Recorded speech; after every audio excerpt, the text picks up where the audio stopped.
Okay, we're here at the Pasadena Book Fair. It's February 2014.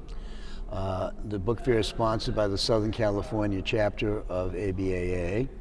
And we're going to be talking next to Carol Sandberg, who is a partner with Michael Thompson and Michael Thompson Books. And I'm sure Carol's got a lot to do about the book fairs down around here, etc. So let's start off, Carol. Just talk a little bit about your background, family life, siblings, where you were educated, where you were born and brought up, where you lived, etc. I was brought up around here in the Pasadena area, so coming here is kind of old home. My bookstore was just down the street, Vroman's bookstore. And Yeah, you were a Vroman's person? I was absolutely a Vroman's person. When I was growing up, there were many wonderful, wonderful clerks there who were retired teachers and retired librarians who read all the reviews and could answer any questions, and they would special order anything that you wanted. So I was very, very fortunate.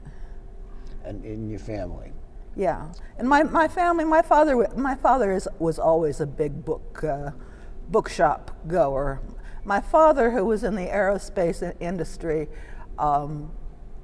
would have liked to be a humanities major, and he always hooked up with the librarian in the firm, and he got them to give him the year-old books in print. So he always had books in print in my house, and it was a nice wish book because you could see what was available and go down to Vroman's with babysitting money or whatever you had and say, I'd really like to buy this book, and they wouldn't even ask for a deposit. So I feel very nostalgic about Vroman's. Since 1894. Yeah. Siblings? I have a younger sister, 5 years younger than I am, who's into financial management, and she lives in the Bay Area. Okay. And education? I went to UCLA. Coming from a little high school in the Pasadena area, South Pasadena High, I went to a seminar at UCLA between my junior and senior year, and I was just so taken by all that was there and all the opportunities and the different classes you could take and the great library that I decided on the spot, this is where I'm going to school. And I was there for 4 years. I was an English major. I eventually got a library degree and got interested in rare books somehow. And it was the mid-70s, 74, that I got out. And it was a very bad time for getting a job. There were no jobs in libraries that dealt with rare books. I mean, if I'd worked hard, maybe I could have gotten a job as a county librarian, but that didn't interest me at all. And one of my teachers says, well, why don't you go work in the book trade? So I applied for several jobs in the book trade, one being at Heritage. And at that time, our old friend Ken Carmiel was the shop manager at Heritage, and he'd gotten his library degree 2 or 3 years before I did. So we hit it off well, and he hired me. So that's how I got into this. How long were you at Heritage? I was at Heritage for 11 years full-time, and then I came to, I did a lot with libraries back in the days. I mean, I was always very interested in libraries, and I suppose if the right library job had come available, I would have been a librarian. Yeah. But I got to be friends with Michael because that was his main business too, was libraries. And so in 1985, I went into partnership with Michael and his wife, Kathleen, and we've been partners ever since. Now, I did go back, during rough times, I did go back to Heritage from time to time, doing consulting work, working part-time, getting to catalog marvelous rare books. So really my association with Heritage was much longer than the 11 years. And so how long have you and Michael been together now? Since 85. That's almost 30 years, yeah. It's a long time. I will have been in the book business for 40 years in July. That's great. So we're the last of the Mohegans. I know. I think, but yeah, who knows? I know. And Do you guys at Michael Thompson Books, do you have an internet presence? Are you on the various things? Oh yeah. How many books do you have online? Uh, Approximately. approximately. We have still some of our used books online with Abe's, and so I guess I can say 5,500 in general, but really the stock that we pay attention to is more 2,500 to 3,000. Yeah. And you use all the services? Use Abe and Biblio, and we were with Libris for a long time, but it's gotten to be so unproductive that I just quit after many years. We stopped it too. Yeah. It just wasn't making any sense. No.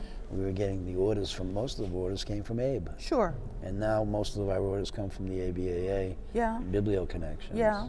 Or Via Libre is very good, letting you put your own website on Via Libre, and that's a very good avenue for books. Of course, it's nice because Via Libre is run by ABAA people who understand what we're up to. Who understand That's what we do. so yeah. important. Yeah. Was it an easy conversion for you to go from not having an internet presence to suddenly having to use a computer?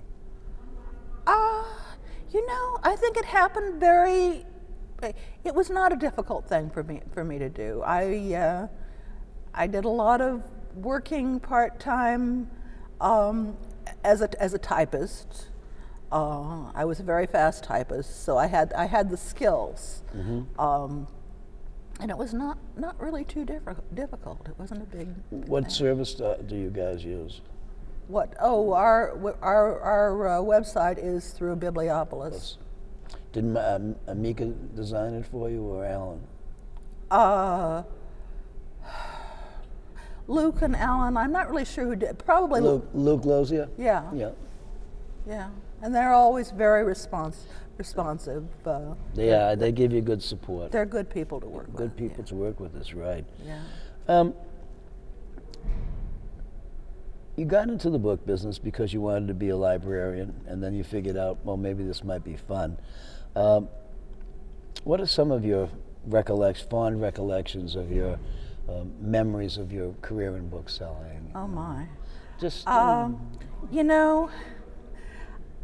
can remember in 1978 working for Ben and Lou when a Gutenberg Bible came up for auction, and they had a customer who had a bid on it, and I can remember waltzing into Christie's with Lou and the customer, and thumbing through the Gutenberg Bible when we were all really kids, you know. Yeah, it's true. We all were. Yeah, I mean, I was a kid, but I mean, Lou's like 5 years older than I am. He was a kid back then. That's right. too, Yeah. and the customer was maybe a few years older than he was. So it's.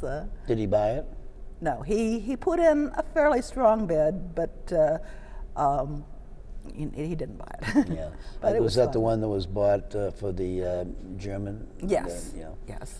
I can't remember the guy's name who bid on it, but Yeah. I was there at the sale. Yeah. Behind the rope. Yeah. For the non-bidders, for the viewers, but it was a pretty exciting 5 minutes. And in recent years, I think a highlight is we appraised Francis Crick's library, and which was ultimately sold to the Wellcome Library, and we got to know him. We had several installments.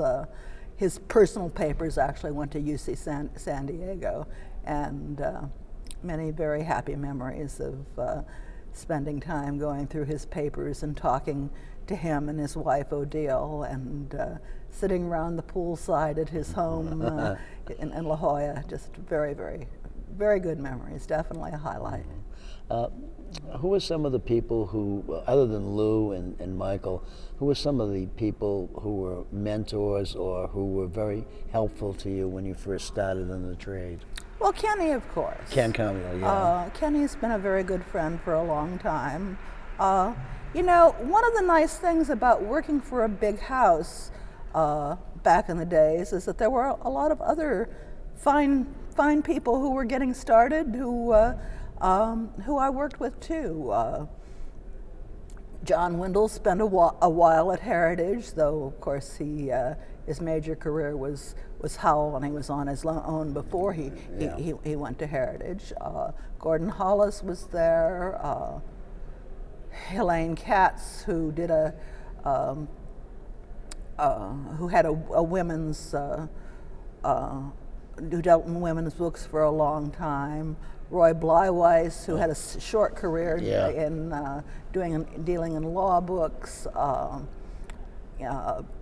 Nancy Rupert, who was a wonderful cataloger that I enjoyed working with. James Gannon, who now works for is in charge of books at Heritage Auction Galleries. Lee Biondi, who is very, very knowledgeable, especially about Bibles and early writings that I still do some appraisal work with. Nancy Escher, who's a very good appraiser that I worked with at Heritage, and I've done some work with her too. But these are all my contemporaries. I can't say that I had a grand old man helping me, but we learned a lot from each other, and having the opportunity to handle a lot of great books when you work for somebody else that you would probably never be able to afford yourself. Of course, and wonderful things went through that shop. I mean, Ben and Lou were a tremendous force. And they were a force in the trade, and perhaps they're still a force in the trade for what they deal in. Yeah, I think in a quiet way they absolutely are. And his daughter Rachel is still somewhat active. Rachel is wonderful. I remember when Rachel was born, I went to her mom's shower before she was born, and so I've known her whole life. Yeah, she's a darling girl. She's wonderful. Yeah, one of my favorite students from the Colorado Seminary. Yeah. What do you think has changed most about the book business since the advent of the internet? Well, I think it's a double-pronged sort of a thing. It's the advent of the internet, the bad economy that we've gone through recently that is crawling its way out. You know, I think the inexpensive books have just gotten to be cheaper. I mean, for a long time we had a big scholarly bookstore, basically Michael Thompson Books, with some rare books, but you know, the general scholarly books are worth less than they were then. You know, it's almost embarrassing having to tell people who have been buying them over years that, you know, they're worth less than what you paid for. But that's because the internet has exposed so many other copies. That's it's a right. race to the bottom. That's right. When you think about it. Sure. And it's such an important thing in one sense, because we're reaching people we could never reach without that venue. Yeah. And at the same time, we've also invited a lot of people who don't know much about books to be part of it, and there's been a lot of disappointment with those people. Sure. It's I do the Rare Books 101 seminar here at our fair, and have done Discovery Day, and it's very sad to see people bringing in or talking about things that they bought online from somebody that they thought they got a bargain on, and they actually overpaid several times because it's not what they thought it was. Everybody thinks they're getting a bargain, don't they? Yeah. In your mind, you justify it. Oh, I'm going to buy this because it's a bargain. Yeah, everybody wants a bargain. Yeah. Well, you have to learn how to pay for something that you want. That's right. Because you get what you pay for. That's Just right. Always remember that. That's right. What do you see as some of the challenges we as booksellers face moving forward into the future? Well, education, really. Exposing the younger people to this world. The wonderful thing about fairs, or one of the wonderful things about fairs, is that it's a big learning experience for people. It exposes people to what's out there, and especially without the shops, because so many of the shops have closed. I know. It's unbelievable, isn't it? Yeah. I went to 5 stores Friday morning that I had gone to 2 years ago. Every one of them were out of business. Yeah. Every one. Not just. I couldn't believe it. They were booksellers. They had stock. They had customers coming in, and now one is turned into a box company. Another one is a place where ladies can go and get massages and beauty treatment.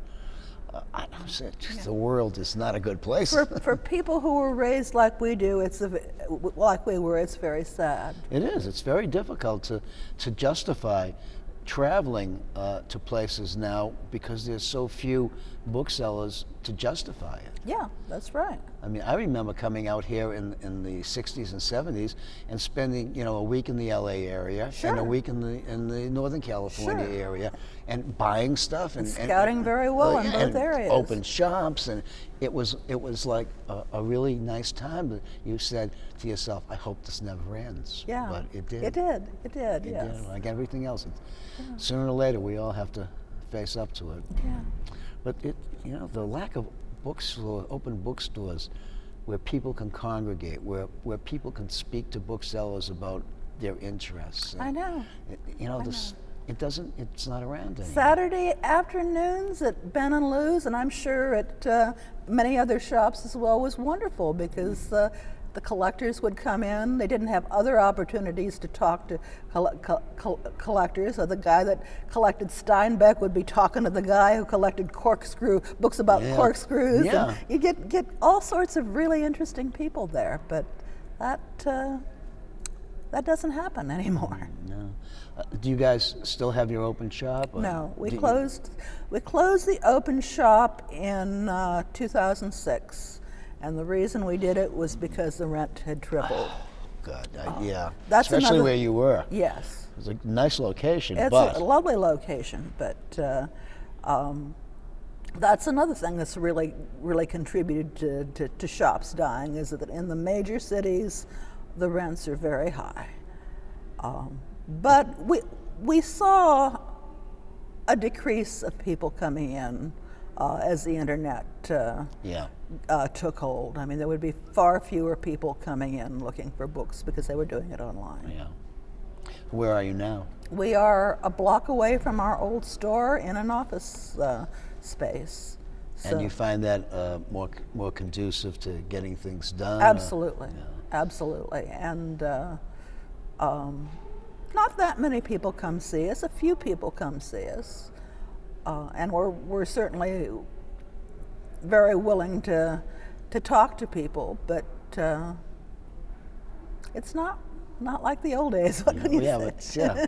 But every time I talk to booksellers of our generation, we all say the same thing. It's not like the old days. Yeah. But we can't get those old days back, Carol. We can't get them back. We have to back. make some new days. That's right. That's right. If that's at all possible. And it's always very encouraging to see people around a book fair, that there are genuinely people interested. When I do the Rare Book Seminar with Brad Johnson and Katie Carter, the binder, we're always very jazzed afterwards because we have a long question and answer period. And people are very anxious for information. Absolutely. They want to know more about this, and that's. It's a business. It's not mainstream. I mean, maybe in England, people say, "Oh, you're a bookseller," blah blah blah. Here they look at you and say, "Oh, you're a bookseller. That sounds like really exciting. Can I show you my father's Bible from 1920?" Yes. That's what you get at cocktail parties and stuff. Yeah. But you're right. It's not like the old days. We have a lot of challenges facing us to survive as an entity in the years to come. Yeah. And the open shop has become a dinosaur. Yeah. And the expensive, but the really rare, the really wonderful books just keep getting more expensive. But even more than that, they're disappearing. I've talked to a number of collectors who say, I'm not as interested anymore because the books I want are so few and far between, and they cost a lot more. So I would imagine a lot of these libraries are turning up at auction. Yeah. Pacific Book Auctions, almost every other sale is the collection of so-and-so Sure. with additions. Sure. So a lot's going to auction. I would rather see it come back to the trade. Sure. But it doesn't work that way. Doesn't work that way. Sometimes people would actually be doing better to sell it to the trade. I agree They're with not you. really aware of that, but many times that's true. They feel that an open competition is going to make them more money than taking an offer from a dealer, and that's not true. No, it can be true if they have something of extraordinary value and nobody really knows what it'll bring, but for most things where there's another copy that Somewhere down the line. somewhere down the line, it's not true at all. No. How much longer are you going to stay in the trade? I don't have any immediate plans to retire. Yeah, good for you. I can't afford to retire. I still like it. I'm doing a lot of appraising these days. Oh, yeah? So that's a little bit different. It's also decent money. Yes, it's decent money, and it can be fun. And it can be another situation where you're handling books that you know you'd never buy because you could That's never right. afford them. So that's It's always exciting. fun to do that. Yeah. Appraisals are great fun, but the IRS sometimes doesn't like the way you've done it. So, Yes. but well, the hell with them. To hell with them. Yes. They don't know anything about books anyhow. Right. You and Michael have been around together for quite a few years. You must have some interesting stories about some of the booksellers or customers that you've come into contact with. What are some of the things that you remember? Oh dear. I mean, at Heritage, you must have. Oh, Heritage. At Heritage there were lots of them because there were lots of private customers. My old friend Bob Samsel, who collected American literature, who was partially blind, who would look at his books like this, but managed to build a wonderful collection anyway. And wonderful, we handled several really good Twain collections back in the days, and that was a lot of fun. Very different variants and things like that.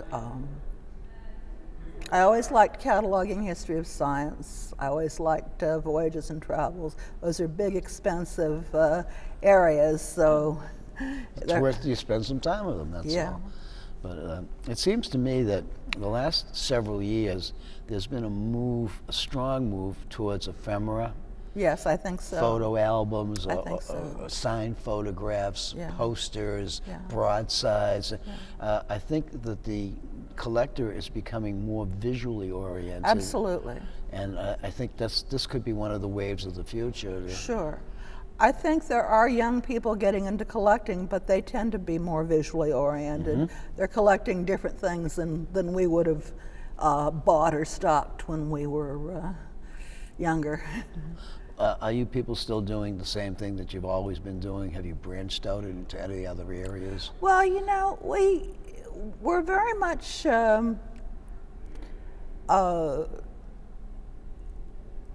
connected to our customers. You end up having customers for a field, and you learn about it, and you help them build their collections. We sold a big history of computers collection. I never would have dreamed that 20 years ago, you wouldn't have had a collection of that's computers. right. I never would have dreamed that we would have gotten into that field, but we had the right customer and the right advisors too. We had a very, very lovely computer science engineering teacher at UCLA who'd been a book collector for years, who was a great advisor and showed us the right directions, and so we built $1 million collection for somebody in that area, and then we got into the DNA stuff, and it was right at the time when a lot of these people were dying, and so I